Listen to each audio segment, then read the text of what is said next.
नमस्कार, मी पंजाब डक। आज आहे 2 जुलै 2025 आणि माझ्या सोयाबीनच्या शेतामध्ये आणि या ठिकाणी सोयाबीन खुरपणी चालू आहे।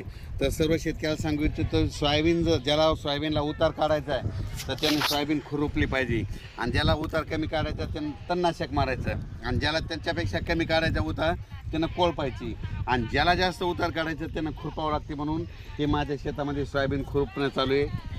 आष्टी भागातील हे लेबर आणलेले आहेत, आणि या ठिकाणी आणि शेतकऱ्याला या ठिकाणी अंदाज देणार आहे।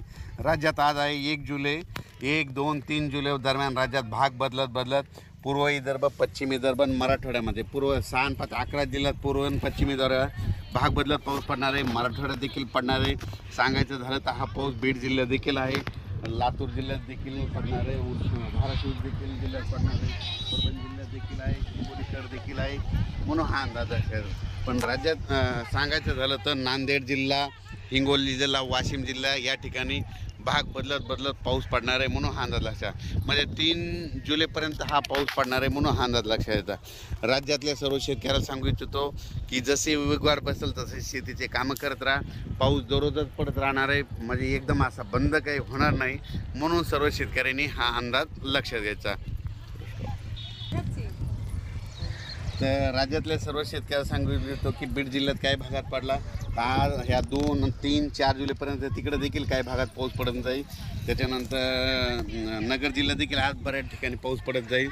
म्हणजे सांगायचं झालं तर पाऊस दररोजच वेगवेगळ्या भागात पडणार आहे, सर्वदूर असं सगळीकडे सारखा पडणार नाही, भाग बदलत पडणार आहे, म्हणून हा अंदाज लक्षात घ्यायचा।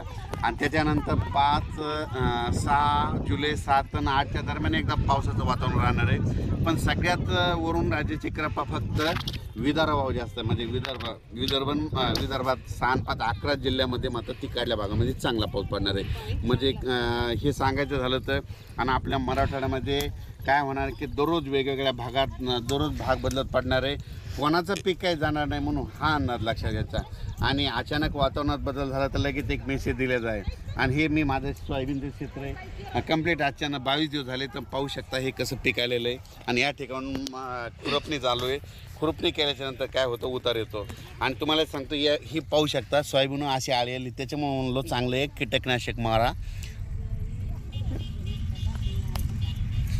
ही पानं खाणारी आळी आहे,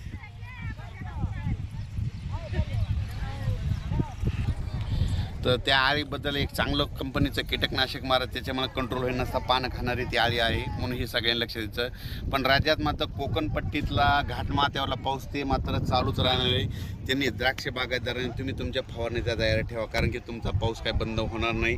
आणि राज्यात मात्र मराठवाड्यातला आणि पूर्व विदर्भ आणि पश्चिम विदर्भ ह्या भागात देखील पाऊस असणारच आहे, म्हणजे 3-4 जुलैपर्यंत दररोज वेगवेगळ्या